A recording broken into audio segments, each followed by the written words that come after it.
Bueno, muy buenas noches a todos. Uniandinos y su capítulo AstraZeneca les da una cordial bienvenida. Esperamos este sea un espacio para la construcción del conocimiento. Recuerden que pueden hacer sus preguntas por medio del chat. Al finalizar tendremos una sesión de preguntas y respuestas. Agradecemos a todos los asistentes mantener sus micrófonos y cámara apagada. Esto permitirá que la transmisión de la charla sea más clara y fluida para todos.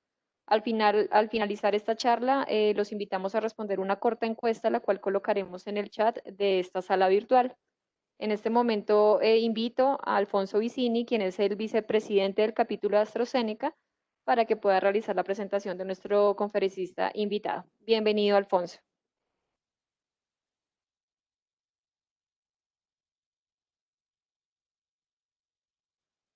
¿Ya? Alfonso. Sí, Vivi, qué pena, un minuto. Estaba aquí coordinando un pequeño detalle. Bueno, nuevamente, para todos, muchas gracias por acompañarnos. Esta noche vamos a tener una charla muy interesante de alguien que, como ya les había previamente comentado, yo creo muchos de ustedes conocen. Es una persona que es extraordinariamente activa en el medio astronómico.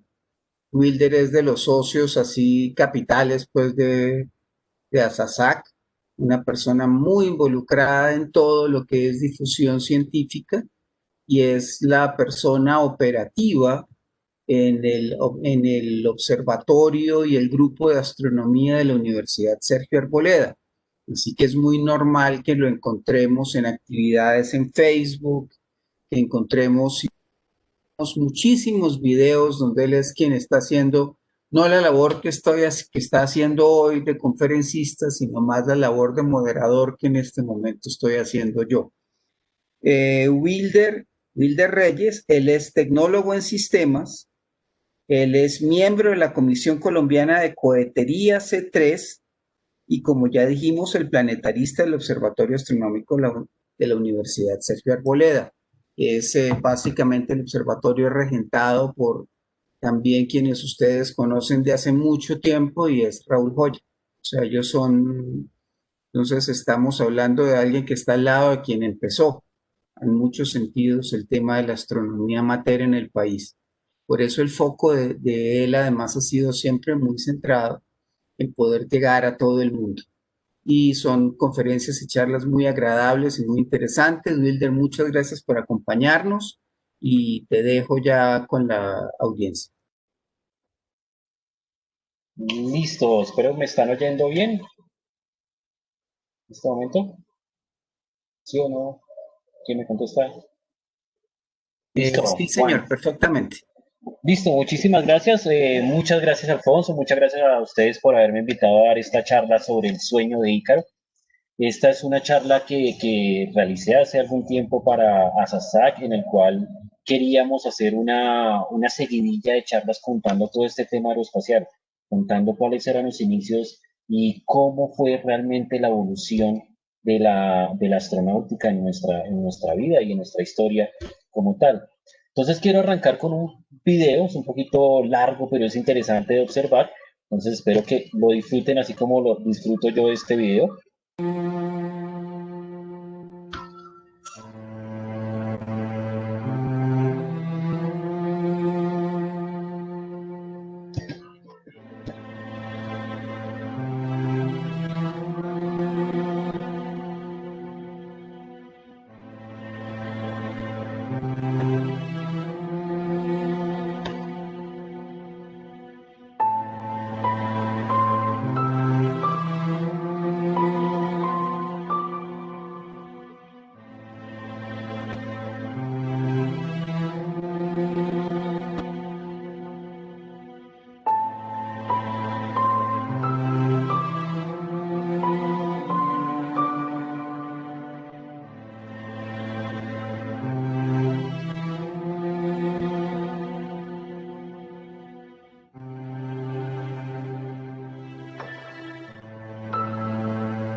Bueno, este es un video que me gusta colocarlo porque es un recorderis de que hoy en día estamos muy acostumbrados a ver, por ejemplo, las repeticiones de los despegues de Saturno 5, del Falcon 9, ver todos estos lanzamientos pero se nos olvida que esto ha sido un progreso y ha sido muchas fallas. Todas estas fallas, la mayoría yo creo que no las han visto, pero son muchas fallas de muchos cohetes, de muchos ingenieros. Es un aprendizaje absoluto de muchísimas cosas que han pasado en la cohetería. Hoy en día estamos acostumbrados, como les digo, a ver lo que ya está, lo que funciona, y se nos volvió costumbre, lamentablemente, como pasó con el proyecto Apolo en el caso de los norteamericanos.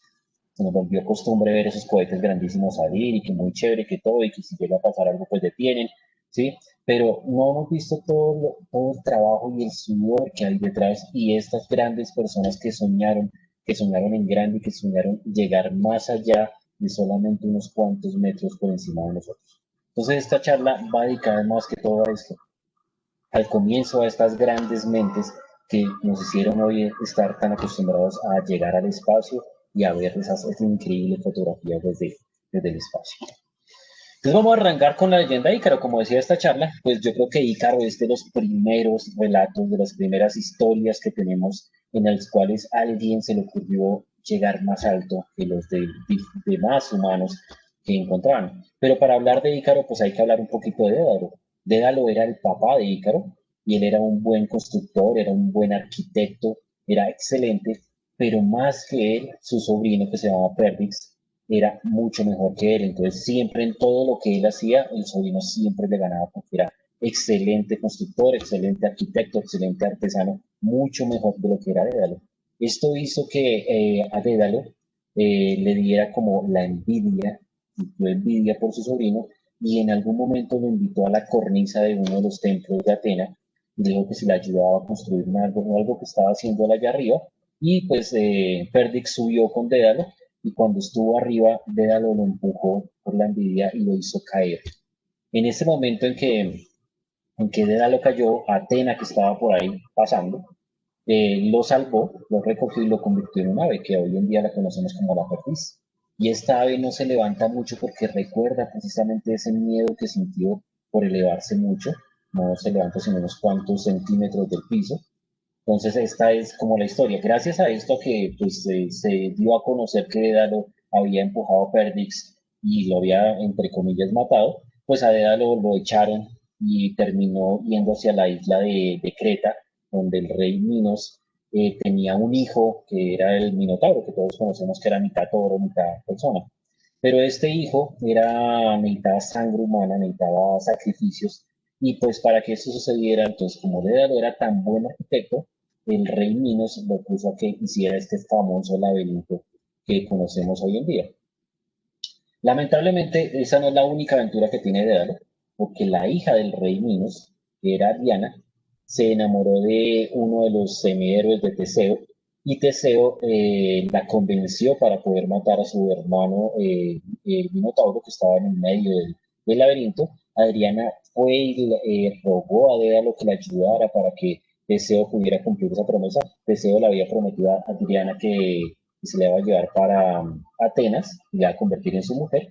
Entonces, Dédalo lo que hizo fue que le dio un cordel para que la amarrara y no se perdiera dentro del laberinto. Teseo entró, mató al Minotauro, salió, se llevó a Adriana, no cumplió su promesa, pero eso es otra historia. Entonces que a Dédalo volvieron, lo cogieron con las manos en la masa, vieron que él era el que había dado todas las ayudas para que pudieran matar al Minotauro y en castigo el rey Minos lo encerró dentro del propio laberinto con su hijo Ícaro. Pues ahí es donde viene la historia de nuestro querido amigo Ícaro. Pues como Ícaro, yo creo que ustedes la mayoría ya conocen esta historia, Dédalo para poder salvar a su hijo y poder escaparse de este laberinto grande y este castillo que le habían dado, empezó a diseñar unas alas, únicamente con algunas plumas de aves que estaban por ahí, y él las probó primero y se dio cuenta que podía volar con estas alas, moviéndolas, agitándolas, imitando lo que hacían las aves. Desarrolló otro par de alas para su hijo, pero le dio dos recomendaciones. Primero, que si volaban no fuera a ir muy bajo, porque si las alas llegaban a tocar el océano, pues no tenían esa sustentabilidad y podía caer al océano.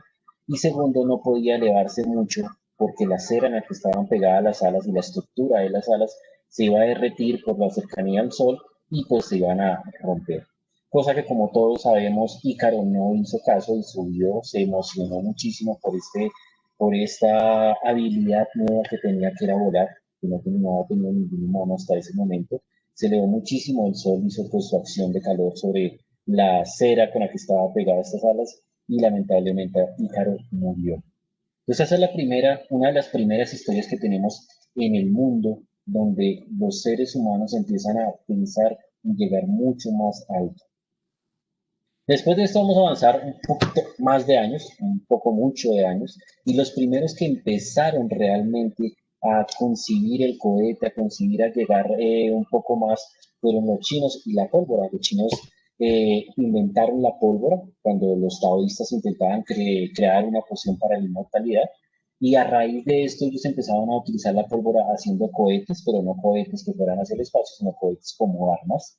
mosquetes, cañones, granadas empezaron a hacer, y eso fue más o menos como para el año 1200. Ellos lo que estaban haciendo era repeler un poquito toda la invasión que tenían de los mongoles. Siempre que los mongoles intentaban entrar en las murallas, pues ellos utilizaban estos cohetes, primero porque hacían muchísimo ruido, eran bastante ruidosos, entonces esto era algo que no conocía, nadie conocía en el mundo este nuevo invento.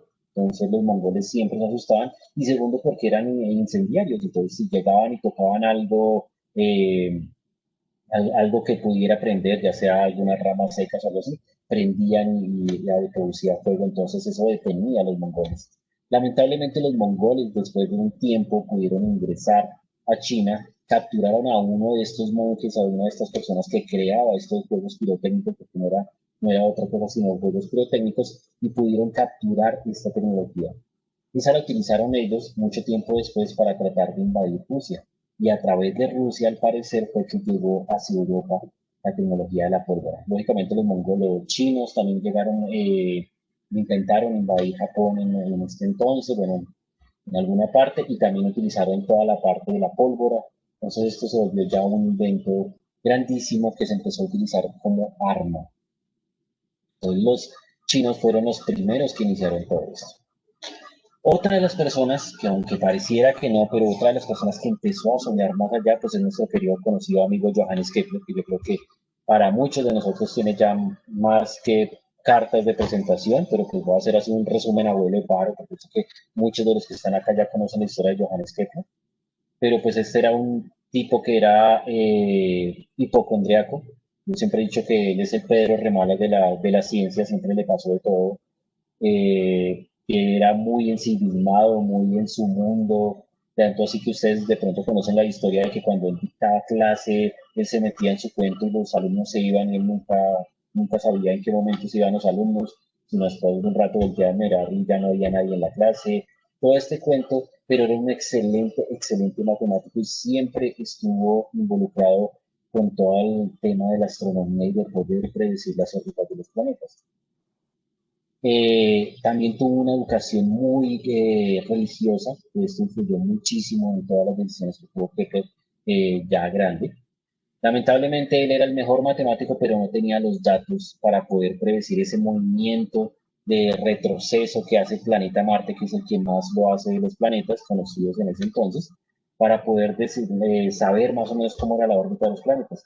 Esto lo hizo que muchos encontraran dos polos opuestos en la historia, tanto Johannes Kepler, que era el matemático el más duro de los matemáticos de ese entonces, y Tycho Brahe, que es el astrónomo que tenía las observaciones, el astrónomo observacional más completo de todos. Tycho era totalmente diferente a Johannes Kepler, era una persona que era diferente, le gustaba tomar, le gustaba las fiestas, le gustaban muchísimas cosas, le encantaba la astronomía, eso es un punto a favor, pero era totalmente, y ellos dos no compatibilizaron, no hubo esa química entre los dos científicos, tanto así que Kepler tuvo que sufrir y esperar muchísimos años para que Tycho le regalara ciertos datos pequeñitos. Tycho se decía que peleaba mucho y que se dice, y eso es leyenda, más leyenda urbana, que tenía una nariz de oro. Entonces que él después de todas sus fiestas y después de todo esto, pues murió dentro de, pues por todo este exceso de vida que tenía, y le dejó los datos a Johannes Kepler. Con estos datos, pues Johannes Kepler empezó a tratar de mirar las diferentes figuras geométricas que podían encajar dentro de las órbitas de los planetas. Y como él tenía una cultura muy religiosa, tenía una ideología muy religiosa, pues él pensaba que, recordemos que en ese tiempo Dios había creado el universo y que era todo perfecto. Si era Dios, pues era perfecto, y si era perfecto, pues de pronto las figuras geométricas, los sólidos, los cinco sólidos que tenían, eran los que debían estar porque era perfecto, y dentro de esas figuras geométricas, pues el círculo era el más perfecto. Pues la teoría, o lo que pensaba Kepler, era que ese círculo debía de ser la órbita total de los planetas, pero no podía explicar precisamente ese movimiento retrógrado que tiene el planeta Marte. Después de probar muchas cosas, textualmente lo dice Johannes Kepler, me quedó una carreta de estiércol, eran las demás figuras geométricas que estaban, y dentro de esta carreta de estiércol sacó una elipse, y esa elipse casó perfectamente. Una de las cosas que hay que reconocerle a Johannes Kepler es que a pesar de que tenía muchas ideas implementadas en su cabeza, nunca cambió su opinión, o sea, nunca dejó que eso influyera en sus apreciaciones científicas, y eso es algo que reconocerlo. Él podría haber dicho que sí, que eran los círculos, hubiera podido encajar con su religión, con todo, hubiera podido encajar, pero como no encajaba en lo que realmente pasaba, él deshizo todas sus teorías hasta que logró encontrar la teoría perfecta, que era la de las elipses. Pero bueno, Johannes Kepler, ¿por qué se imaginó precisamente este tipo de cosas? ¿Por qué lo tenemos en esta charla? Que es muy buen teórico, muy buen matemático, pero él está por este libro que sacó, Somnium, la primera obra para muchas personas, entre esos Carl Sagan y, bueno, muchas personas interesantes, el primer libro de ciencia ficción de la historia. Esto le trajo muchísimos problemas a Johannes Kepler, porque este libro era un libro prácticamente autobiográfico. En el libro lo que nos cuenta la historia de él leyendo un libro, y cuando estaba leyendo el libro cayó en un sueño y ese sueño lo transportó a otra historia, una historia donde había una señora que vendía hierbas y vendía manteles y su hijo que se llamaba Duracotus. Entonces, en alguno de estos menesteres del mercado, Duracotus se puso a hacer travesuras y a uno de los terratenientes de todo esto, una persona que llevaba harta mercancía, lo hizo resbalar y lo hizo romper toda la mercancía. Como la mamá no tenía posibilidades, eran muy pobres, de pagar toda esta mercancía que había roto Duracotus, entonces se lo dio, digámoslo, como parte de pago, como una esclavitud, para que este terrateniente lo pudiera tener. Este terrateniente lo tuvo por algún tiempo Duracotus y le mandó como un encargo de que le llevara una carta a un astrónomo danés que se llama Tycho Brahe. ¿Sí? Entonces, pues él viajó a una parte, a Islandia, dice él que estaba, y ese viaje, pues en barco, hizo que Duracotus pues, no estaba acostumbrado a viajar en barco, entonces llegó un poquito como enfermo. Ticho, pues, vio como la inteligencia de Duracotus y le dice al terrateniente que se lo puede dejar un tiempo ahí en el lugar donde él estaba. Entonces, lo que hacen es que le enseña islandés, le enseña astronomía a Duracotus por muchísimo tiempo. Y Duracotus ya cuando era grande y cuando ya, digamos, tenía este conocimiento, ya se podía valer por él mismo, él viaja buscando a la mamá. Cuando encuentra a la mamá, le dice, la mamá se alegra de ver a Duracotus y le dice que le encanta que él sepa astronomía porque ella también sabe algunas cosas de astronomía. Y ella le dice que ella puede comunicarse con demonios, que siempre llega, y los demonios pueden abrir una puerta en un eclipse de sol en la cual los humanos pueden viajar a la luna. Entonces, pues ella dice que se pueden viajar ellos dos. Entonces, pues preparan todo el viaje con Duracotus. Hace una descripción muy relativamente exacta para la imaginación de ese entonces. Tienen que guardarse del frío que hay afuera en la luna, no pueden respirar afuera, tienen que ponerse unas esponjillas para poder respirar, para poder ver como aire. Esa es la explicación que tiene él. Y los demonios en ese eclipse pueden llevar a los humanos. Y los tienen que dormir para poderlos llevar y los demonios empiezan a empujarlos y a llevarlos y a llevarlos y a levantarlos y a levantarlos y a llevarlos y más o menos cuando llegan a la mitad del camino, digamos que es como una cima empinada, entonces empiezan a bajar, eso se podría decir de la atracción gravitacional que tiene la luna y la Tierra. Entonces ellos después de la mitad tienen que frenar a las personas para que lleguen sanas y salvas a la luna. En la luna ellos se dan cuenta, describe muy bien la luna, escribe una descripción, digamos, relativamente realista para esa época. Era increíble esta imaginación que podía tener Johannes Kepler de cómo se vería el paisaje lunar. Él decía que la luna estaba dividida en tribulba y subulba, eran los dos lugares, la cara que vemos y la cara que no vemos. Tribulba, que era la parte que nosotros vemos de la luna, estaba habitada por gigantes y estos gigantes iban hasta su vulva para traer agua, porque era la parte más fría, y traían agua a través de unas corrientes. En su vulva era como una especie de serpientes, era como un terreno inhóspito, por decirlo así. Él decía, y precisamente esta historia también la hizo para un poquito para corroborar todo este tema copernicano de que el Sol estaba en el centro. Les decía que los habitantes de la luna veían la Tierra moverse, salir por el oriente, ocultarse por el occidente, y que la veían en fases también, y que ellos estaban quietos. Entonces es una explicación muy creíble de lo que pasaba en la luna.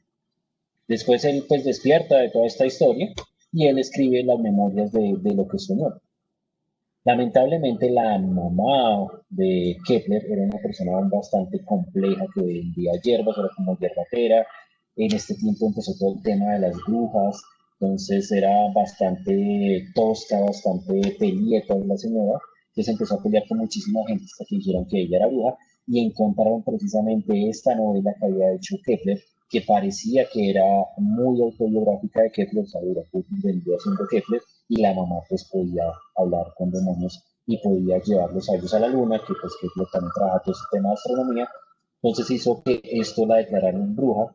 Johannes Kepler, a pesar de todos los problemas que tenía, porque tuvo muchísimos problemas en su vida, tuvo que pelear muchísimo con la Inquisición para que le quitaran este estigma de bruja. Tuvo que estar en corte muchísimo tiempo explicando que esto era una novela que él había escrito, que simplemente era un relato que se basó en cosas que le pasaban, pero que no había sido verdad. Entonces, Somnium es una de las primeras pensamientos de poder llegar a la luna, de poder salir de esta tierra, poder llegar mucho más de lo que llegó Ícaro. Y este señor, pues no tiene, yo creo que no tiene más presentación. Julio Verne, mi autor favorito, una de las personas que me hizo interesarme con la lectura. Él fue abogado porque quiso ser, o sea, lo obligaron a ser igual que su papá, pero siempre estuvo vinculado con las letras, siempre estuvo muy presente con las letras, tanto así que tuvo contacto con Dumas, con Alexander Dumas y su hijo. Eso lo impulsó más para escribir, lo escribió, dejó la abogacía por un tiempo, escribió varias obras de teatro que no fueron muy reconocidas, hasta que escribió un libro que es excelente, que lo recomiendo a todas las personas que están viendo ahorita esta transmisión, que es 5 semanas en Globo, es excelente, y de ahí fue el éxito rotundo de Julio Verne. De ahí para adelante hizo un libro durante todos los años que salió una serie que se llama Viajes Extraordinarios. Hay excelentes libros de muchísimas cosas. Es un autor que nos describe muchísimo el lugar donde está, entonces uno se puede imaginar exactamente dónde estaban estos personajes de fantasía de Julio Verne. Lógicamente escribió 20.000 leguas de viaje submarino, donde predijo el submarino, precisamente la vuelta al mundo en 80 días. Escribió hace poco, encontraron un libro, su bisnieto encontró un libro, una caja fuerte que se llama Europa del siglo XX. Y este libro pues, fue editado y fue publicado hace poco. Es un libro muy oscuro, donde muestra que, digamos, en el futuro no es tan fructífero y tan maravilloso como nos imaginábamos. Por eso no, en ese entonces no lo dejaron publicar este libro, pero cuenta ascensores, microondas, trenes que levitan, o sea, un poco de tecnología que hoy en día conocemos. Era una persona que era inalcanzable en su pensamiento, se rodeaba muchísimo de científicos. Ahí vienen también sus obras, porque no solamente escribía por escribir, sino que tenía un contexto científico, trataba de hacer lo que fuera más científico posible.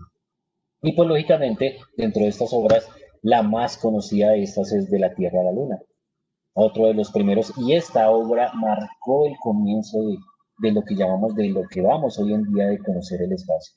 Realmente aquí tenemos una imagen de uno de los libros, una de las primeras ediciones de la Tierra a la Luna. Empezamos a ver cosas que realmente pasan, empezamos a ver como un estilo de cohete de varias etapas, que lo podemos ver en esta gráfica que tenemos acá.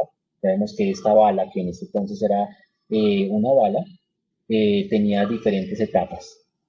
Y aquí tenemos un grabado también de más o menos esta misma época, donde está la bala donde iban a viajar los tripulantes de la Tierra a la Luna. Y esta bala se llama Columbiad. Ya vamos a hablar un poco de Columbiad, porque Columbiad es la nave donde los astronautas del Apolo 11 viajaron, Columbia.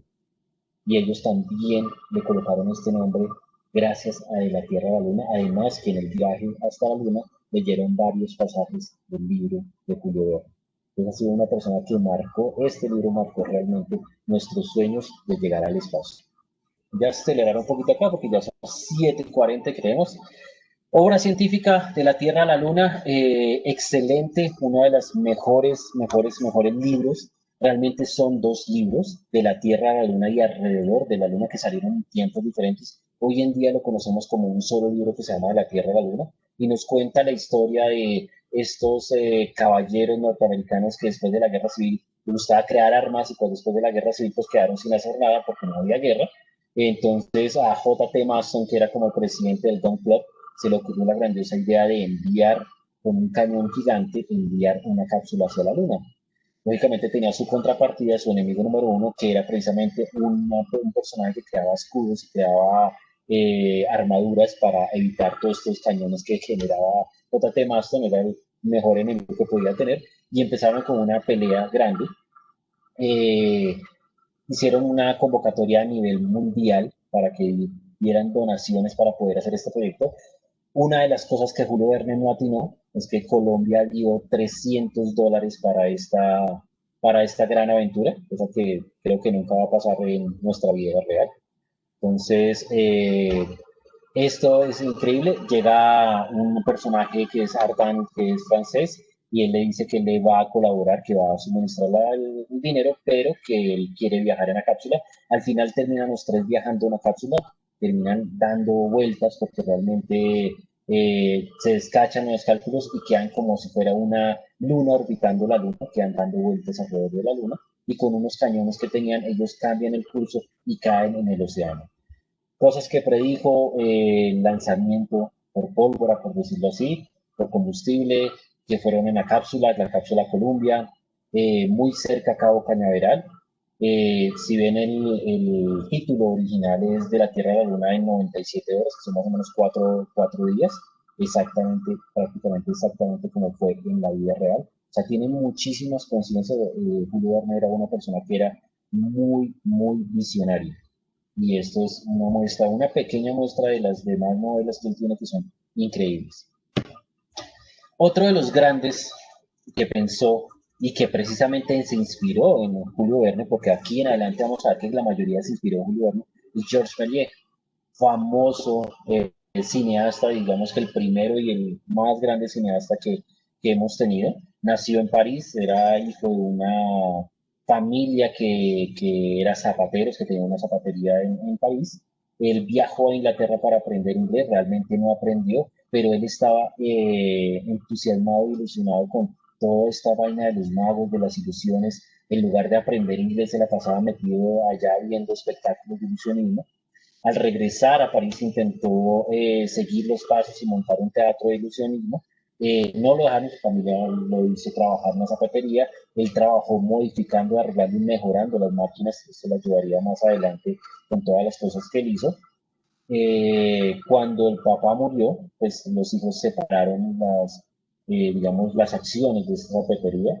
Él vendió, le dio su parte, le vendió a su hermano, a uno de sus hermanos le vendió sus acciones con esa plata y con otra plata que tuvo porque se casó con una viuda que tenía una fuerte suma de dinero, compró un teatro y empezó a hacer obras precisamente de ilusionismo, ya todo esto que le ha encantado siempre, unas obras que, digamos, que pasaron sin desapercibidas hasta que como él estaba en el mundo del espectáculo, por decirlo así, lo llamaron para que fuera a una reunión donde iban a presentar algo que se llamaba el cinematógrafo, que lo presentaban los hermanos Lumière. Él quedó fascinado por ver cómo era que se podía poner imágenes en movimiento. Intentó comprar este objeto, no pudo comprarlo, los hermanos Lumière no lo vendieron, pero se enteró que Thomas Alva Edison en Estados Unidos ya estaba trabajando en un proyecto similar y que en Inglaterra también estaban trabajando en un proyecto similar. Viaja a Inglaterra, compra un cinematógrafo, lo coloca en su teatro y fue el boom. Después de esto, él se da cuenta que él puede grabar sus propias películas y empieza a desarrollar sus propias películas, empieza a generarlas, crea el primer estudio de grabación y él empieza y es un pionero de colocar, cambiar cosas. Hay películas donde él sale tocando, no sé, tambores y sale con la trompeta y salen muchos Georges Méliès trabajando al mismo tiempo. Es el precursor de muchísimas técnicas de cine que hoy en día conocemos. Lamentablemente en ese entonces no se reconoce su trabajo. Él generó muchísimas películas muy buenas, que intentó vender en Estados Unidos, pero cuando llegaba a Estados Unidos ya habían copias de sus películas y eran regaladas en todo lado. Resulta que Thomas Alva Edison tenía también una empresa de cine y para que Georges Méliès no le ganara eso en Estados Unidos, él conseguía las copias en París, las llevaba, sacaba muchas copias en Estados Unidos y las regalaba por todo lado. Cosa que pues a Georges Méliès le causó muchísimos problemas. Fundó precisamente una empresa en Estados Unidos para poder poner todo ese tema de patentes y el hermano al que le vendió la zapatería que terminó en quiebra fue el que manejó esa sede en Estados Unidos. Fue un fracaso total, perdió muchos negocios por esta competencia desleal que montaron.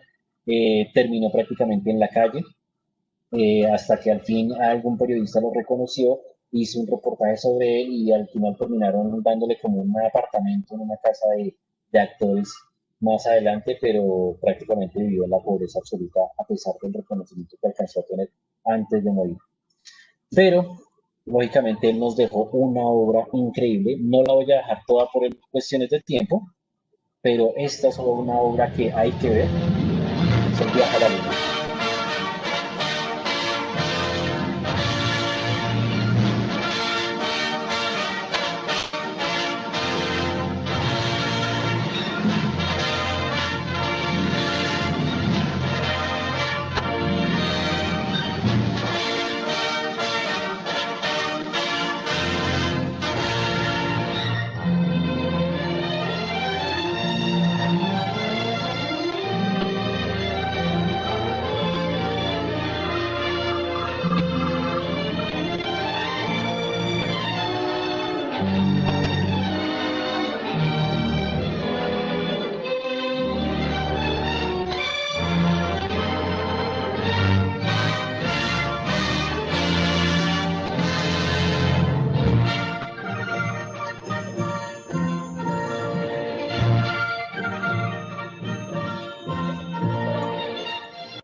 Bueno, lamentablemente por tiempo no la vamos a dejar. Es excelente, una película excelente que dura como 15 minutos. Las películas eran bastante cortas, pero era increíble esta imagen. Hay esta imágenes que él tenía, esta mentalidad que tenía para hacer todos estos escenarios. Eso precisamente toda la parte del ilusionismo, todo este humo que salía, todo esto le ayudó, toda esta parte de lo que le gustaba de ser mago. Y precisamente todo ese trabajo que hizo con las máquinas en la zapatería le hizo poder hacer todos estos ambientes espectaculares.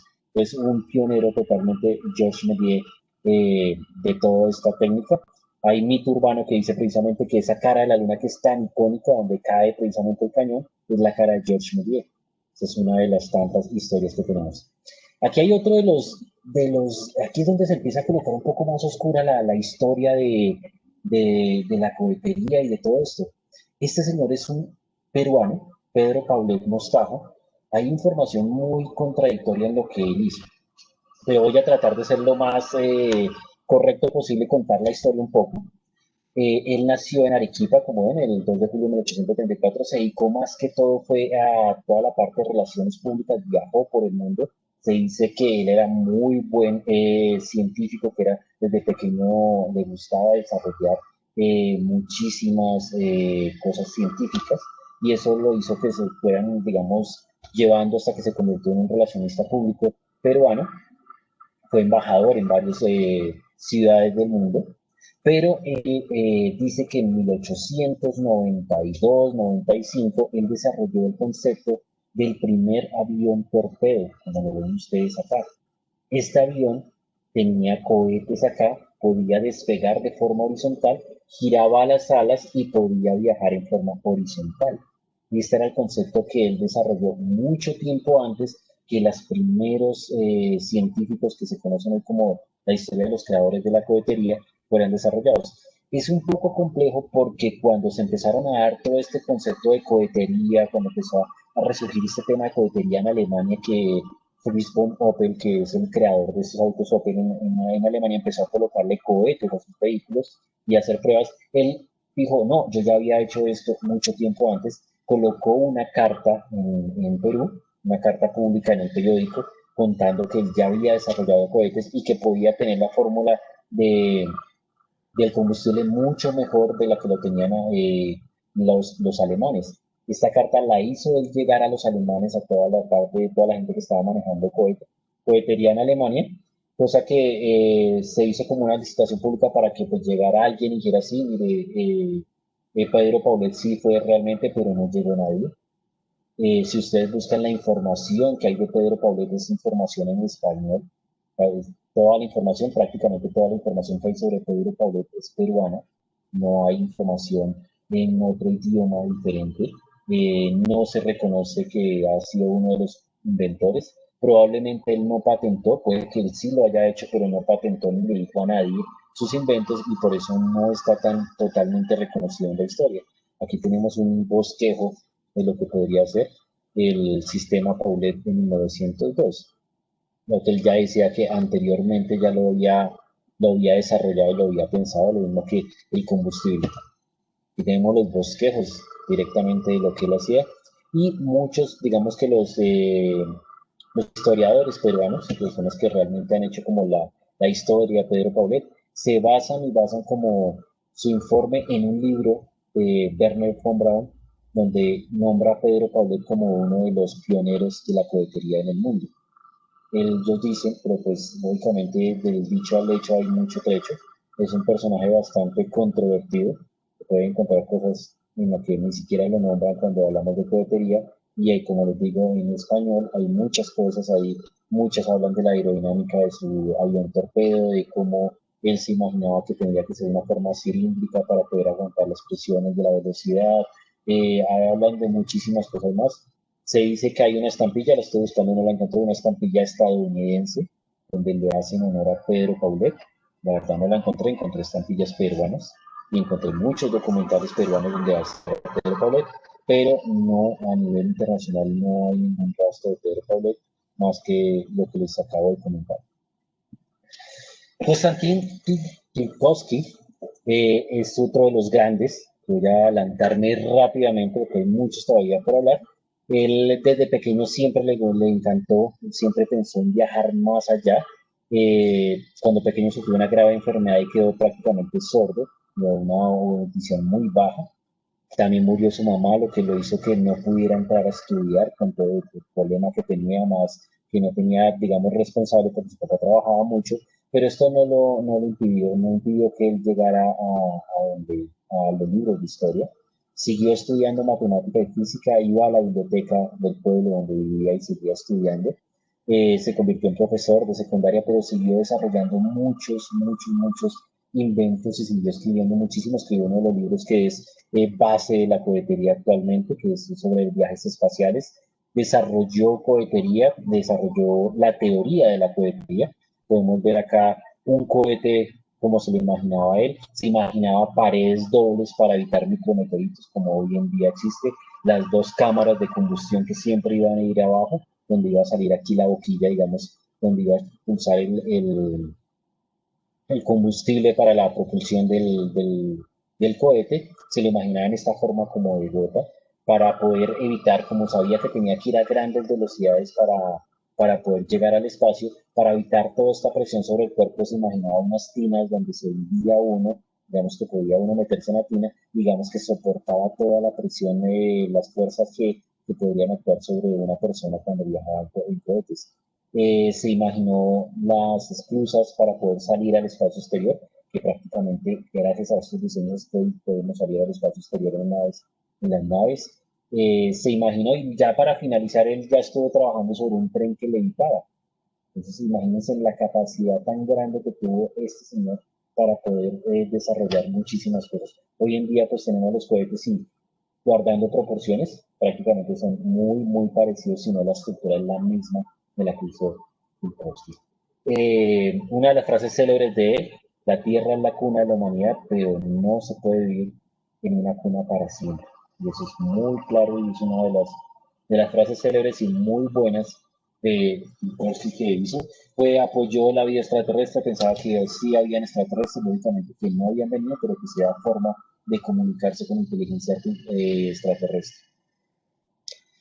Otro de los grandes, Robert Goddard, él nació en Estados Unidos, desde pequeño siempre le gustó la ciencia, siempre estuvo muy inquieto desde que su papá le mostró que frotándose en la alfombra podía generar descargas eléctricas. Hizo muchos experimentos, tanto así que en un experimento utilizó químicos y hizo estallar la casa. Eso hizo que la mamá se pusiera de muy una genia y le dijo que si él seguía haciendo experimentos y seguía con su curiosidad, algún día lo iba a llevar lejos de casa y nunca iba a volver. Y eso hizo que este niño pues dejara de hacer tantas cosas, pero por otro lado su papá, pues en lugar de regañarlo, le compró un telescopio, le compró un microscopio y lo alentó para que siguiera haciendo observaciones y siguiera haciendo muchísima investigación. Hay una anécdota muy bonita de él que dice que él se subió a tumbar unas ramas secas de un cerezo y cuando subió empezó a ver el cielo y empezó a ver como las estrellas, me imagino que era un atardecer, y empezó a ver, dijo, ¿cómo será crear una máquina que pudiera llegar a Marte? ¿Y cómo veríamos nosotros la Tierra desde Marte? Y según palabras de él, subió para quitar unas ramas, pero bajó con un propósito en su vida. Y desde ese momento su vida giró en torno a la cohetería. Empezó a generar, a hacer inventos, empezó a ver con el telescopio el movimiento de las aves, empezó a generar documentos y propuestas para guiones. Tanto así que generó un artículo, lo mandó al periódico cuando era muy joven. El periódico pues, lo negó porque decía que uno no podía mover, porque él se fijaba mucho en los movimientos digamos, los dedos estos que tienen las aves, estos como alas grandes que tienen para cambiar de dirección. Él decía que se podía hacer eso con una máquina. Y el periódico decía que eso realmente no era posible, rechazaron su artículo. Después de mucho tiempo estudió física, fue el mejor en el colegio, hizo una de las frases más célebres que ahorita no la diré, pero hizo una de las frases más célebres, uno de los, eh, digamos, de las despedidas de colegio más célebres que existen en Estados Unidos. En la universidad se graduó de física y de matemáticas, hizo la maestría y después hizo el doctorado y empezó a trabajar en cohetería, pero lo que él le agregó a la cohetería fue la cohetería de combustible líquido. No se combustible, no hizo pólvora, por decirlo así, para lanzar cohetes, sino que combinó diferentes gases hasta que pudo hacer cohetes. Y aquí vamos a ver un poco de qué era lo que él hacía. Robert Goddard, the American rocket pioneer. Yankee inventor, dreamer. They called him the Moon Man and laughed. But on his own, he went ahead designing, inventing, and testing. His first proving grounds were on his Aunt Effie's farm in Auburn, Massachusetts. The neighbors complained.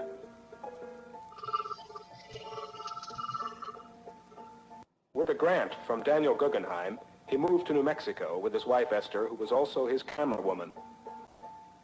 Goddard had invented and launched the world's first liquid propellant rocket in 1926. And in the end, he accumulated more than 200 patents for everything from multi-staged rockets to fuel pumps and clustered engines.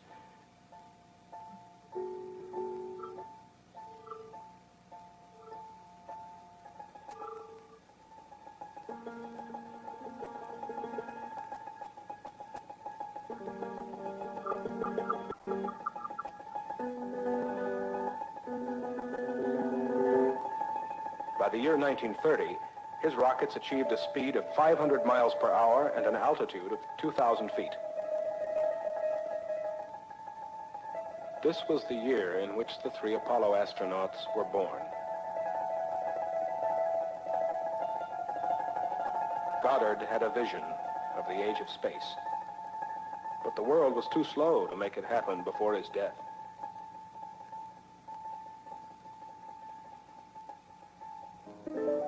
Thank you, Robert Goddard, for your inventiveness and perseverance. Él luchó bastante con el gobierno de Estados Unidos para que le pusieran cuidado de que la cohetería era el futuro realmente de los estados. Generó muchos papers, muchos trabajos científicos que en Estados Unidos no fueron, no le dieron la importancia, pero muchos de estos fueron robados por los alemanes y por los rusos y terminaron en Rusia y terminaron en Alemania, y esto generó pues muchísimas cosas más allá. Él siempre fue un poco tímido porque en alguna vez intentaron robarle sus experimentos, entonces empezó a patentar todo, tiene muchísimas patentes de muchísimas cosas. No buscaba tanto llegar lejos, sus cohetes llegaron máximo a 2 metros, 2 kilómetros de altura, más o menos, pero perfeccionó las aletas, perfeccionó la parte de combustión, perfeccionó el cohete en sí. Ya mucho tiempo después, entre medio de las guerras, él ya estaba como trabajando un poquito con los militares estadounidenses, y él fue el que dio los conceptos de lo que más adelante se llamaría como la bazooka. Digamos que es un proyectil pequeño. Él fue el inventor, él que dio los conceptos básicos de eso. Después se retiró y empezó a trabajar en otras cosas que le pidieron. Eh, en la Segunda Guerra Mundial, por cuestiones que más adelante hablaremos, llegó un cohete B-2 y reconoció mucho su trabajo en el cohete alemán. Siempre peleó que le habían quitado, que le habían robado sus ideas en el cohete alemán, pero pues los alemanes, digamos que lo que cuenta la historia es que llegaron a las mismas conclusiones de Robert Goddard, pero lógicamente mucho más rápido porque tenían apoyo, tenían presupuesto ilimitado, tenían apoyo del gobierno y pudieron avanzar muchísimo más en los cohetes de lo que pudo Robert Goddard en ese entonces. Vimos como viajaba a los cohetes de Robert Goddard, que ya eran bastante grandes para los cohetes de la época, ya eran grandes los cohetes. Hermann Ober, pues es un científico alemán, uno de los padres de la cohetería como tal. Desde los 14 años ya estaba haciendo cohetes, ya se estaba imaginando llegar al espacio con los cohetes, pero lógicamente no tenía presupuesto para desarrollarlos. Siguió estudiando, estudió primero medicina, fue a la Primera Guerra como médico. Cuando volvió dijo que lo único que había aprendido en la guerra era que no quería ser médico. Después se dedicó a la física, siguió haciendo sus trabajos sobre cohetería porque siempre lo que quería, estudió química también. Y cuando estaba desarrollando los cohetes de combustible líquido, se le acercó un estudiante de 18 años, se llamaba Werner von Braun, y le ayudó a hacer la cohetería. Esto cambió la historia del mundo, esa unión entre estos dos personajes. Él ayudó, diseñó mucho. Bueno, una cosa importante de Hermann Ober fue que él presentó su tesis de grado. Su tesis de grado era precisamente sobre cohetería, sobre cómo llegaban los cohetes al espacio. Fue rechazada porque dijeron que eso era muy, que no tenía sentido para la época, que eso no se podía realizar. Él se le metió en la cabeza que él iba a ser mucho mejor que las personas que revisaron su tesis, y aún así sin tener doctorado. O sea que los alemanes eran como un carro viejo que tenía unos stop grandísimos atrás donde miraban toda la ciencia hacia atrás, pero que poco veían hacia adelante, que no tenían unos faroles grandes para ver lo que pasaba hacia adelante. Él desarrolló la parte de cómo cambiar de dirección los cohetes, cómo hacer que la fuerza del cohete que salía expulsada por la boquilla del cohete, por decirlo así, cambiara con unas aletas que tenía y cambiar el flujo constante del combustible. Esto lo desarrolló él. Él trabajó después para el cohete B-2 alemán, que estaba trabajando Werner von Braun precisamente, lo llamó para trabajar. Él trabajó un tiempo ahí, pero después se retiró a hacer cohetes antiaviones. Después de lo que pasó de la Segunda Guerra Mundial y la pérdida de los nazis, fue a Suiza. En Suiza viajó para Italia, en Italia desarrolló cohetería también, pero para misiles antiaviones. Estuvo trabajando allá, después viajó a Estados Unidos y ayudó a Werner von Braun a desarrollar el mítico Saturno V. Después volvió a Alemania, estuvo viviendo en Alemania y por último estuvo como presidente, ingeniero de la empresa Convair, y esta fue donde él pudo desarrollar el cohete Atlas, el cohete que conocemos mucho. Bueno, esto es Hermann Ober, uno de los grandes también de los padres de la cohetería. Hizo muchísimas cosas, tuvo una vida bastante dura por vivir en la época en que vivió, lamentablemente, pero fue uno de los padres de la cohetería. Aquí lo vemos precisamente desarrollando cuando vivía en Alemania, desarrollando la cohetería. Vamos a hablar, este es un personaje que es muy raro. Werner von Braun es un personaje que es querido por muchos, odiado por también otro tanto de personas. Es un personaje que tiene dos caras, que es un personaje un poco excéntrico para lo que hablamos de los científicos anteriores. Los científicos anteriores la tenían clara, querían la cohetería, pero querían más la ciencia que cualquier otra cosa. Este señor, desde mi perspectiva, tenía una muy doble moral.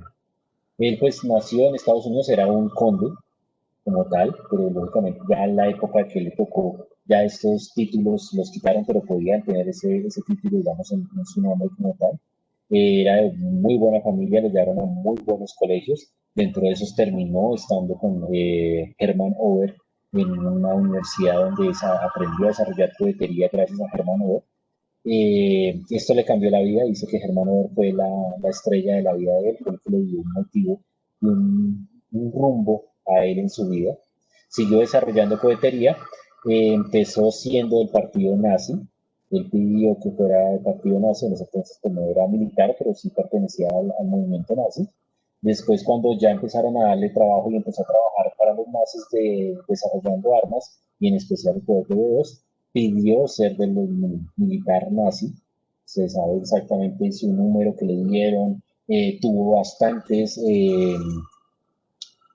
promociones dentro de eso, terminó siendo como mayor de los nazis. Él dice que él nunca portó el traje militar de los nazis, pero sí se veía muchas veces con los insignias de la SS, con los insignias del partido nazi, y hay algunos videos y algunas fotos donde sí realmente tiene el traje de nazi. Después dijo que fueron 2, 3 veces nomás que lo había utilizado y que pues que era raro que él no lo utilizara. Entonces que sacó muchas excusas de ese entonces. Él generó el cohete B-2, que es el primer cohete que existió en la historia realmente. Este cohete alcanzó ya alturas eh, eh, de casi 80 kilómetros de altura, más o menos, 85 kilómetros de altura. Eh, pero cuando los estaba haciendo, lógicamente tenían mano de obra judía que trabajaba en las instalaciones, mano de obra judía que murió. Se dice que murió más gente haciendo el cohete de dos que de los daños que hizo en Inglaterra. Este cohete, lógicamente, utilizaba vuelo parabólico, no había una forma en que pudiera llegar a un objetivo preciso. Entonces lo botaban y sabían más o menos en qué lugar iba a caer, pero no tenían un punto exacto, no era dirigido. Muchas veces después de la guerra, muchas personas dijeron que Werner von Braun vio la pila de cadáveres que habían en la entrada donde él trabajaba y él no dijo nada, que castigaban a la gente y la culpaban y él nunca dijo nada. Hay también relatos que dicen que en algún momento alguna persona falló en alguna cosa que estaba haciendo, ya sea por negligencia, porque quería entorpecer un poco el cohete, y Werner von Braun hizo que lo latigaran, lo castigaran. Werner von Braun dice que primero dijo que él no sabía, que él nunca vio nada de eso, nunca estuvo en un campo de concentración. Después se comprobó que sí estuvo en un campo de concentración, que él no participó pues, de las torturas, pero sí estuvo ahí. Y después dijo que sí, que lo había vivido, pero que se sentía impotente para poder hacer algo. Entonces, una persona que tiene doble moral, cuando los norteamericanos y digamos, los ingleses norteamericanos y los rusos estaban acabando con la Alemania nazi, él empezó a mirar cómo podía entregarse para alguno de los bandos y terminó entregándose a los Estados Unidos. Cuando le preguntaron por qué se entregó hacia los Estados Unidos, él dijo que, palabras de él, que se iba a entregar a un lugar donde creyeran en Dios, donde fueran buenos cristianos. Y esa fue la excusa de la cual eh, vino siendo parte del programa Paperclip, Papeles, en los cuales más de 1.600 científicos nazis se les perdonó todo lo malo que hicieron en su régimen nazi y fueron llevados a Estados Unidos para desarrollar la tecnología en Estados Unidos. Él viaja a Estados Unidos, se convierte en norteamericano, queda prácticamente, entre comillas, como esclavo de los militares de Estados Unidos en Faulkland, en Alabama, donde desarrolla una segunda versión del cohete B-2, que termina siendo el cohete Preston.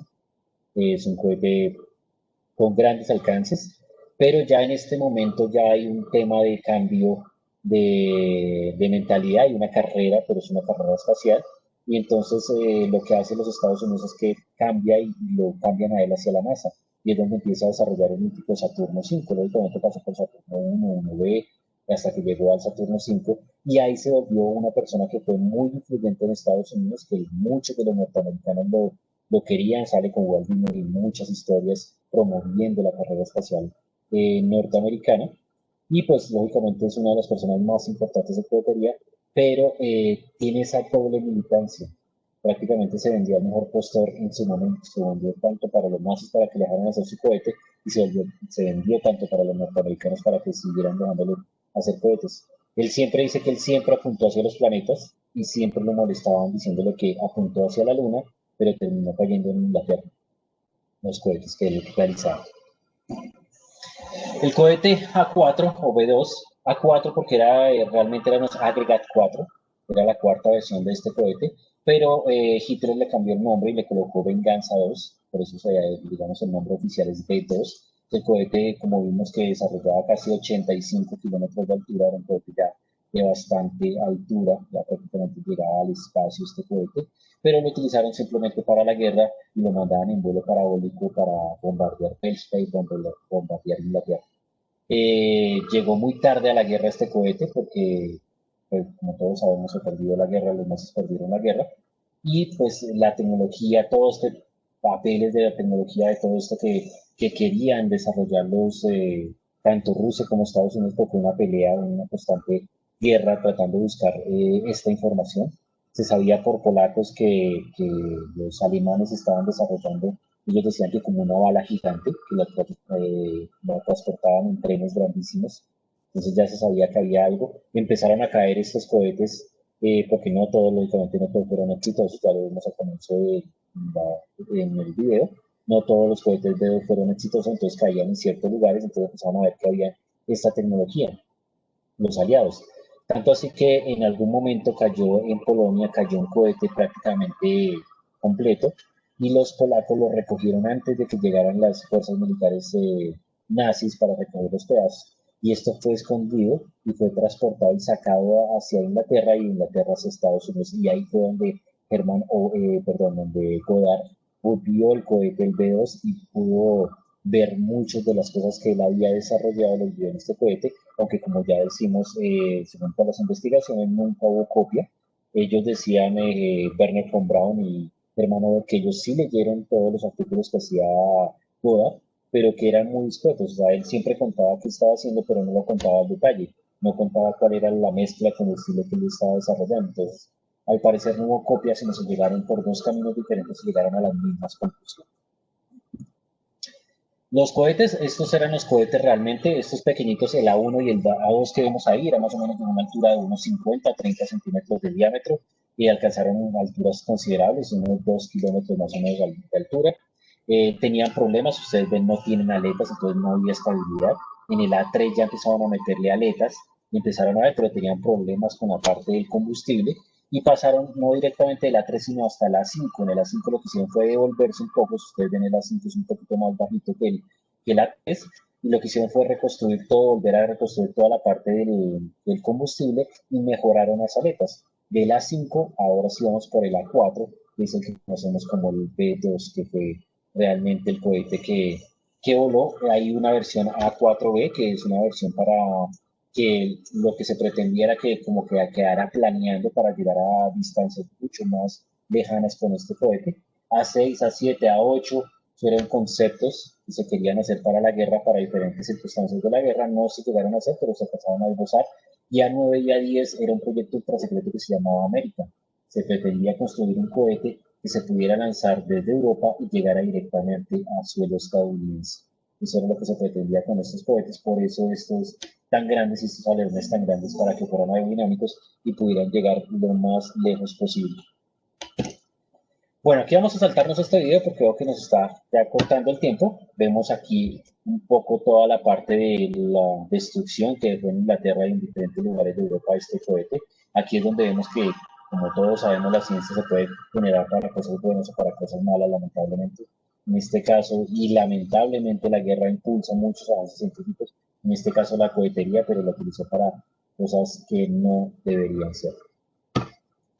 Otro de los avances científicos para llegar al espacio fue el North American X-15, esta serie de vehículos de aviones espaciales porque sí cabe dentro de la palabra, que fueron desarrollados para poder llegar a alturas muy, muy lejanas. Este cohete, por lo menos el X-15, llegó a alturas casi de las cápsulas Mercury, estaba a la altura de las cápsulas Mercury, prácticamente en el espacio.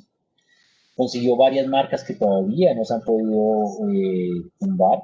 Llegó a su altura, su techo es de 108 kilómetros.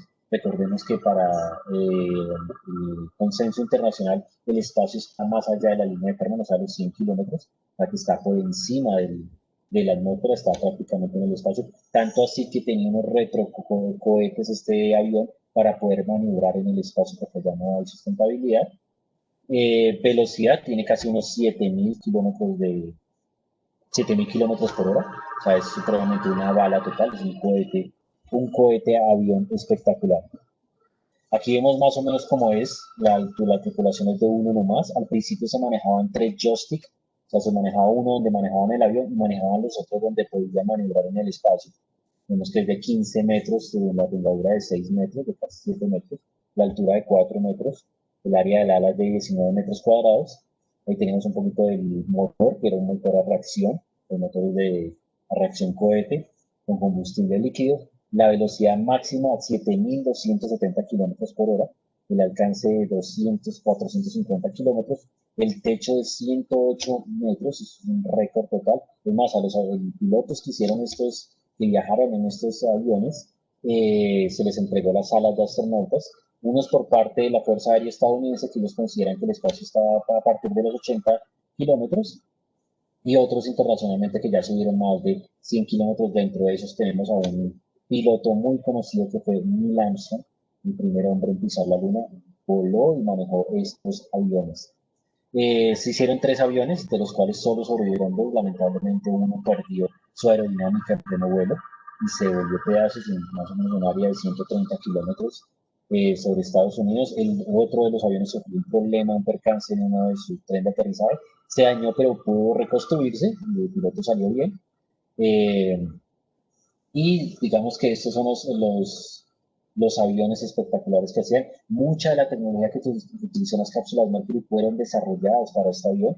Los trajes Mark IV, que son los trajes espaciales, fueron diseñados precisamente para estos aviones. Toda la parte del oxígeno, toda la parte de poderse mover en el espacio, de poder subir o bajar en la órbita, todo eso fue desarrollado para este avión y fue aplicado después para las cápsulas Mercury.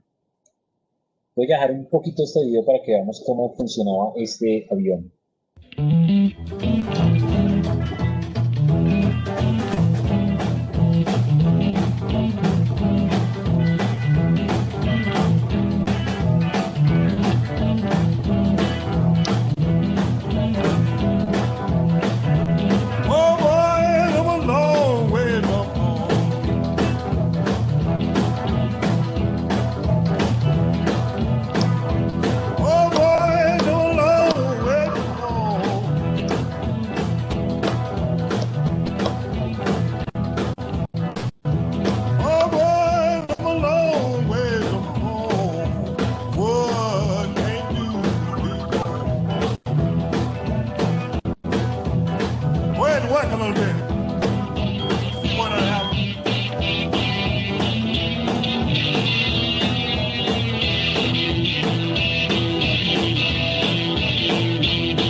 no home.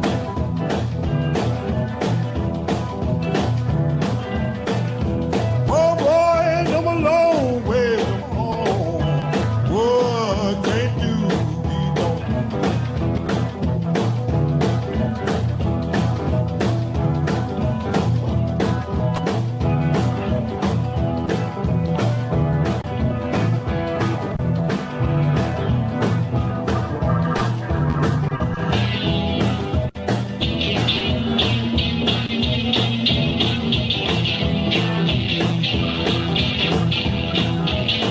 Don't be so evil.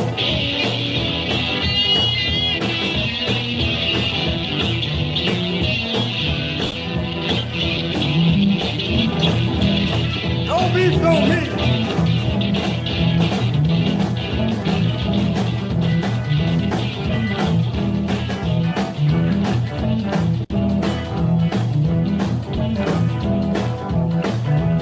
Oh boy, I'm a long way from home.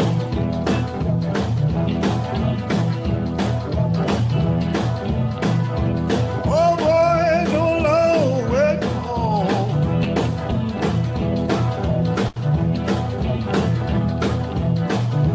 Oh boy, I'm a long way from home. What can't do me no. Go ahead and work a little bit. See what happens.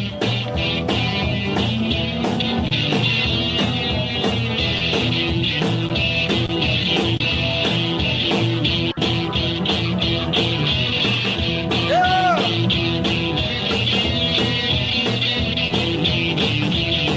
Hey. Well.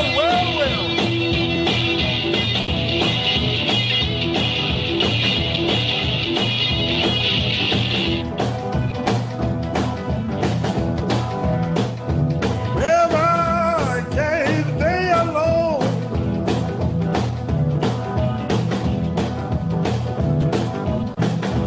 No, no.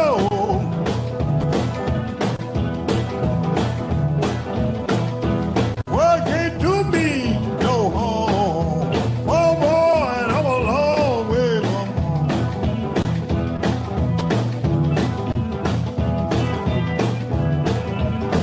Hey,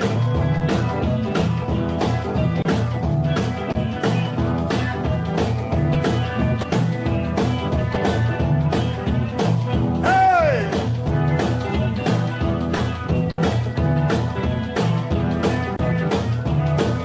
Yeah.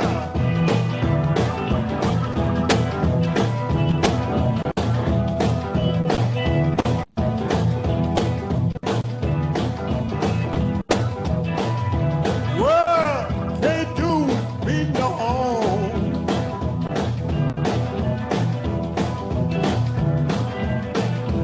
Oh boy, I'm a long way from home. What can't do me no.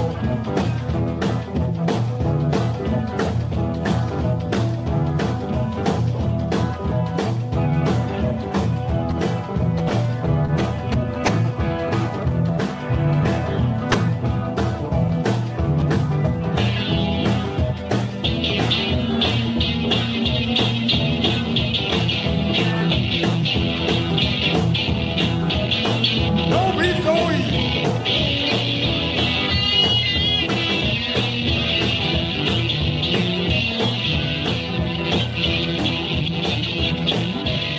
Don't be so mean.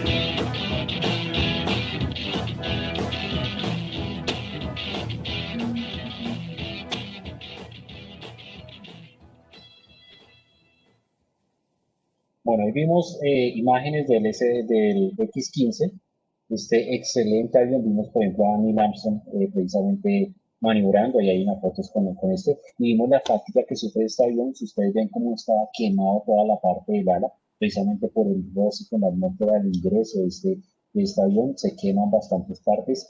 Esto, como tiene prácticamente es unas aletas, esto no tiene alas, no tiene unas aletas como un cohete. La de abajo, para poder aterrizar, tenía que soltarla, que era lo que se soltaba, y se recogía con un paracaídas, digamos, se salvaba por un paracaídas, sacaba dos patines atrás y una llanta adelante, y eso era lo que lo hacía aterrizar. Ahí vimos también el accidente que tuvo uno de estos aviones. Y aquí es donde se me permite un segundito, voy a reiniciar mi PowerPoint y vemos ya la última. No sé cómo estamos de tiempo, si me pueden decir.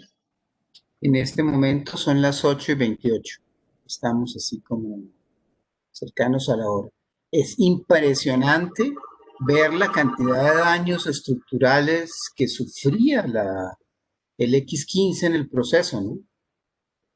Muy Demasiado, interesante era porque realmente si lo miramos, ese es el padre de los aviones de Virgin Galactic, básicamente, es el mismo concepto. exactamente. Y si ustedes vieron la parte, hay una parte donde muestran como la trompa del avión, prácticamente la pintura se le caía. Era tal la velocidad que tenía este avión que lógicamente la pintura para esa época no estaba diseñada para este tipo de aeronaves. Entonces, voy a compartir acá, me dicen porfa si están viendo mi pantalla. ¿Ya la están Sí, viendo? sí, sí. Ok. Listo, entonces, pues la pintura no estaba diseñada para este tipo de fatigas, digamos así, aeronáuticas, y pues lógicamente se desprendía esto, era mucho, fue todo lo que aprendimos de velocidades, de más allá de Mach 1 fue con estos aviones, con todos los X, el X1 que fue el primero que rompió la barrera del sonido, y pues este X15 que rompió muchísimas barreras. Creo que el, el Virgin Galactic, se me olvida el nombre ahorita de la nave de ellos, sí rompió, o sea, le rompió Spaceship, el equipo, la ese es Spaceship Two. Spaceship One. Spaceship Two No, es el que Two. Pero tiene es el otro que no nombre está. porque la primera, acuérdense que se dañó, se explotó en el aire, bueno, se Ujú. perdió la estabilidad y se estalló. Eevee se llama, no me Mm, acuerdo. Eevee superó el techo, si no estoy mal, esa nave está en 110 kilómetros, si no estoy mal. Y esa sí superó al X-15 en altura, si no estoy sí, mal. porque se Pero bueno, supone que debe salir de la atmósfera, rozar y regresar al planeta, regresar a la ujú. superficie. Bueno, y ya para terminar, pues este abrebocas de lo que es la aeronáutica, pues vamos a hablar un poquito aquí sobre la NACA, que no se dice NACA, sino NACA, que es el Comité Consejero Nacional para la Náutica. Fue constituido, fundado en 1915. Realmente Estados Unidos no estaba como muy interesado, el gobierno de Estados Unidos no estaba muy interesado en la parte aeronáutica. Esto dicen que lo pasaron como llamamos aquí en Colombia, como mico, debajo de muchas reformas que querían hacer a las fuerzas militares. Dentro de la NACA fueron 13 personas que se reunieron por primera vez sin sueldo y tenían un presupuesto para mejorar. Lo que quería hacer la NACA, lo que estaba dispuesto a hacer la NACA, lo que se pretendía que hiciera era reunir a todos los actores que tuvieran algo que ver con la aeronáutica, ya sean empresas que estuvieran desarrollando aviones, ya sean las universidades. Ellos eran los que iban a reunir todo esto para resolver diferentes problemas de la aeronáutica. En todo eso se hicieron muchísimos avances. Estados Unidos estaba muy colgado con respecto a los europeos en toda la parte aeronáutica. Desarrollaron perfiles de avión que hoy en día se utilizan en las aeronaves comerciales. Desarrollaron patentes también para la superficie de vuelos supersónicos. Ya vimos, por ejemplo, que el X-15 es parte también de este proyecto. El X-1 también es parte de este proceso. Desarrollaron muchísimas cosas digamos, aeronáuticas, los aviones estos que tenían esa hélice grande adelante, hicieron ese carenado que tiene que es como redondito, este carenado eh, aerodinámico lo hicieron ellos, antiguamente era el motor expuesto, eso también lo desarrolló la NACA. Hicieron muchísimos avances, más avances, digamos, en forma técnica de los aviones, no desarrollaron aviones, pero sí tenían pues todo el presupuesto, después ya de un poco de años ya eran 500, 600 personas trabajando precisamente en estos diseños, ingenieros, pilotos de pruebas, se hicieron grandes avances con ellos. Aquí hay parte de lo que ellos desarrollaron, de parte de sus trabajos. Aquí está, por ejemplo, de primeras está el X1, donde Chuck Jagger rompió la barrera del sonido. y los diferentes aviones que hicieron. Entonces, si alguna empresa, por ejemplo, cuando empezó la guerra tenía algún problema que no podían resolver, pues iban a la NACA y la NACA se encargaba o de resolver el problema o de pasárselo a diferentes universidades para que resolvieran esos problemas y pudieran desarrollar buenos y nuevos aviones. Eso fue un gran adelanto para los Estados Unidos porque llegaron a la guerra, a la Segunda Guerra, pero pues ya muy preparados, ya no eran los mismos de antes, sino ya tenían mucho más tecnología aeronáutica que no se le iban a quedar a los Luftwaffe de la CSS. Esto hizo pues que todo esto pasara, pasó la guerra y el presidente de Estados Unidos intentó fue combinar porque ya hablamos que los norteamericanos, el ejército de Estados Unidos tenía a Werner von Braun y ellos estaban desarrollando sus cohetes por un lado y los civiles, digamos, toda esta parte de la NACA estaba desarrollando también por otro lado, eran fuerzas que estaban desunidas por todo lado. En cambio, los rusos sí tenían una agencia que era Roscosmos, que era, de hecho, la única de ellos que estaban todos los poderes concentrados en desarrollar el proyecto, y eso hizo que acabaran la NACA. La NACA se fundió, se eliminó, se sacó de ahí y se fundó la NASA, la que hoy conocemos como la NASA, en la cual cogieron todo lo que había hecho la NACA, lo fundieron con los militares, cogieron todo lo que habían hecho los militares, hicieron un solo proyecto a nivel nacional para poder llegar al espacio, y ahí es donde se funda directamente la NASA y donde termina nuestro relato el día de hoy, porque pues esto ya será para otra charla, que la NASA ustedes saben que tiene muchísimas cosas y ha hecho muchísimos hitos, tanto así como otra charla para también de los rusos que han hecho muchísimas cosas y muchísimos hitos. Muchísimas gracias y pues no sé, espero las preguntas, no sé cómo les pareció, si les gustó, si ahí tienen alguna duda. Bueno, primero que todo, muchísimas gracias, muy interesante porque la verdad que en muchos aspectos, pues uno no está al tanto de, por ejemplo, toda la evolución de los vuelos. Yo tuve la maravillosa suerte de ver uno en el Museo Aeroespacial allá en Washington. Hay uno pintado en blanco y negro, no sé si fue, me imagino que de los que los norteamericanos lograron recuperar de la, de la, de los restos de la Alemania nazi.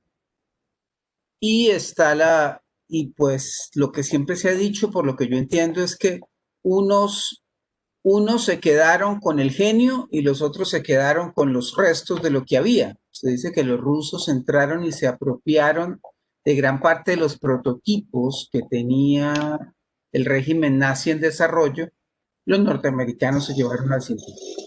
Bueno, Pero esa es una historia interesante porque no solamente se llevaron al científico, sino se llevaron todos los documentos que había hecho el científico. Meses antes de que cayera toda la parte de los aliados en Estados Unidos, Werner von Braun, Goebbels quiso cambiar a Werner von Braun y meter, digamos, más hacia la Alemania nazi. Werner von Braun dijo que ya ellos ya estaban adelantando, ya estaba pensando en entregarse, dijo que ya habían adelantado mucho como para cambiar todo, y si lo dejaban era como más bien que se distribuyeran, y él mandó a una persona que cogieran todos los documentos que habían hecho de cohetería y los metieran en una mina abandonada y allá estuvieron guardados. Cuando llegaron los ingleses, porque los ingleses fueron los primeros que tuvieron a Werner von Braun no les contó nada, no sabemos exactamente qué les contaría, porque después fue que lo tuvieron los norteamericanos y a los norteamericanos les contó dónde estaban los documentos. Hubo una misión ese especial, pedazo, por ejemplo, no lo sabía. hubo una misión especial donde tuvieron que entrar a la Alemania nazi, cubiertos, entrar a esa mina abandonada y sacar los documentos. Fueron toneladas de documentos de los misiles B-2 y todos los Realmente eso haría una película bastante interesante, creo yo. Sí, muy, muy interesante. Sí, Von Braun fue un tipo complicado, realmente puede que quisiera llegar a la luna, pero realmente sí, el individuo funcionó, funcionó según el viento que mejor soplaba, ¿no? Realmente fue Sí. su manejo. Ay, después de que llegó a Estados Unidos se volvió súper súper cristiano y mucho concordaba con todas las ideologías cristianas norteamericanas. Después de que hizo lo que hizo, digamos, no dice uno que no puede haber cambiado, pero pues suena más a un arrepentimiento porque le tocaba que realmente un arrepentimiento del alma, por decirlo así. Suena a alguien con un deseo profundo de desarrollar algo y estar dispuesto a hacerlo a cualquier precio, diría yo. Más o menos, más bien la idea, pero bueno. Es como lo que siempre han dicho, que él quería volar y no le importaba cómo. Punto. Pero ¿a qué precio también? Sí. Y la otra parte interesante de ver esto es que, por ejemplo, uno mire el X-15 y la estrategia, la estructura de vuelo de esa nave realmente Rutan la reprodujo perfecto, ¿no? O sea, el concepto de la nave nodriza que libera, que ahorra todo ese volumen gigantesco de combustible que es el necesario para poder empezar a salir de atmósfera y deja la nave libre en ese momento. No Pues, recuerdo el Caballero Blanco qué techo tiene de altura, pero el que tiene este, que era el B-52 que llevaba el X-15, tenía 13 kilómetros. Era donde dejaba el X-15 para que él se levantara a esta altura que era en minutos. O sea, eso era súper rápido que subía a los ujú, 107 kilómetros. claro. Sí, White Knight no sé hasta dónde sube. Debe tener motor estratosférico, yo me imagino, o sea, para poder subir todo lo posible, porque todo lo que tú puedas subir con una nave de estas es lo que te vas a ahorrar de combustible después y de peso muerto en el cohete, porque al final la relación carga útil contra peso muerto en un cohete, ¿cuánto es, Wilder? Tú que lo conoces mejor que yo. No sé exactamente, eso sí me corcha ahorita. No sé cómo es la relación ahí. Pero ahorita el problema con Virgin es que no sabemos si va a ser más óptimo viajar en un SpaceX o en una cápsula de Dragon. Yo Porque él pienso le que vas. apostó, Richard Branson le apostó a un método, pero Ujú. no sé si ese método hoy en día sea práctico con toda la parte de Blue Origins, con SpaceX. No sabemos qué tanto va a ser bueno. Ellos han hecho muchos adelantos y yo he seguido bastante. Tengo precisamente una charla de Virgin Galactic. Lo he Ujú. seguido prácticamente desde que arrancaron y han tenido muchos adelantos y hoy en día ya están haciendo en este momento pruebas ya de aerodinámica. No Ujú. han salido, pero ya están en un proyecto porque ya tienen comprado el primer pasaje para viajar. Entonces, Sí, ya yo en sé. estos días. Ellos entiendo,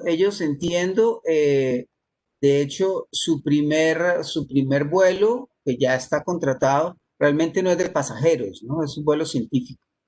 Es un Ellos buen van a subir experimental. equipo, alguna cosa de ese tipo.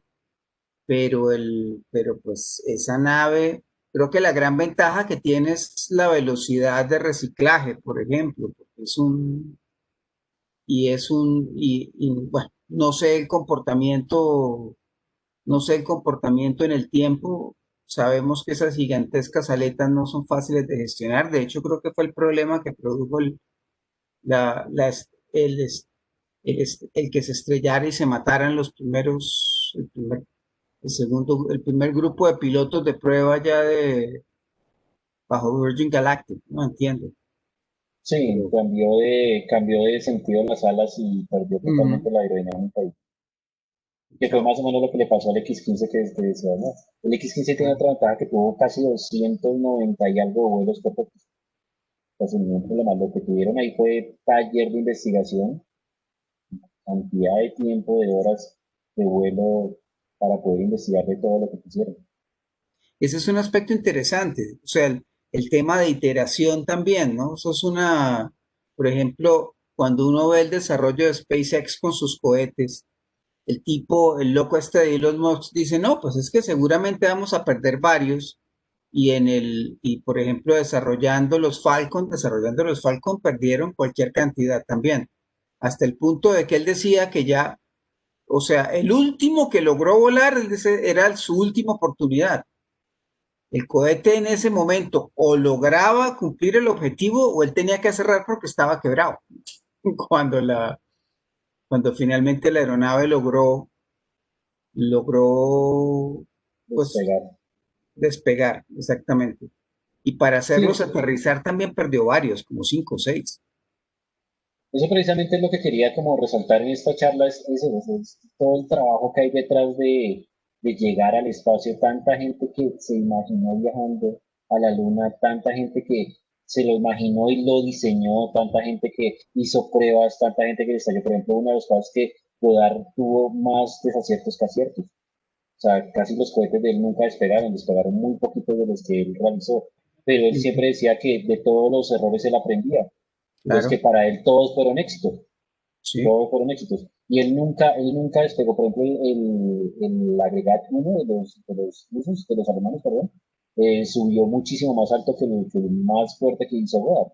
Pero Goddard no estaba buscando llegar tan alto, sino quería era mejorar el cohete como tal, Ujú. quería hacerlo perfecto. Y eso era lo que él buscaba. Bueno, y además, pues es el proceso de aprendizaje. O sea, lo dramático es, o lo dramático o lo admirable es el entender que hubo personas que tuvieron además el coraje de montarse en un cacharro de esos y arriesgar la vida para probar una máquina de ese calibre, ¿no?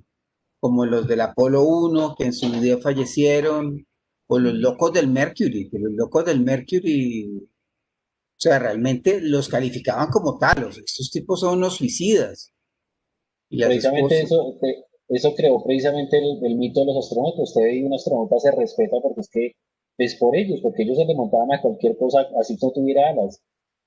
Chuck sí, Jagger no quiso participar en el programa Mercury porque él decía que le gustaba volar y que él lo que hacían era enlatarlo y mandarlo al espacio y bajarlo. Que ellos ajá, no tenían que hacer nada y por eso él no quiso nunca ser astronauta. ujú, Pues, por eso se perdió porque a él fue uno de los primeros que le dijeron para que fueran de los primeros claro, 7 astronautas. Tenían claro. toda la capacidad y todo el entrenamiento. Todo el coraje del mundo, porque habérsele montado un trasto de esos, aterrizar en un par de patines, yo le cuento, hay que tener Sí. un coraje de otro tamaño, de otro calibre. Bueno, eh, para todos los que estén interesados, esta charla queda además en Facebook para que la puedan observar.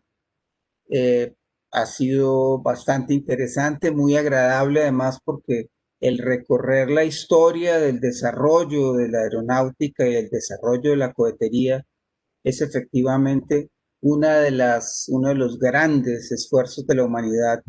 Una de las cosas que todavía hoy en día muchos, Walder, y a mí me pasa mucho en mi contexto, me dicen, ¿y eso para qué? O sea, nosotros, ¿para qué estamos buscando e invirtiendo tanto dinero en llegar lejos con tantas cosas aquí que toca hacer? Y siempre mi ejemplo es, por ejemplo, todos los grandes desarrollos tecnológicos de los cuales todos nos beneficiamos hoy en día, que son parte de nuestra cotidianidad y que nacieron de la investigación pura basada en todos los desarrollos de estas naves. Y además porque yo coincido en lo que tú dices, que la Tierra es la Tierra es nuestra cuna, pero nadie puede vivir en la cuna toda su vida. Estoy totalmente de acuerdo. Bueno, entonces nuevamente muchísimas gracias. Muy buenas noches a todos. Ha sido un placer que nos acompañen. Los esperamos en nuestro próximo evento y esperamos poder seguir nuevamente, Walder, hablando de este tema, porque este es un tema muy grato. Y muchas gracias por darnos el tiempo, porque yo sé que tu agenda es extraordinariamente ocupada. Usted, Raúl, lo mantiene corriendo como nunca. Entonces, bueno, es un placer y un gusto. Muy buenas noches a todos. Pues gracias, que pasen buena noche.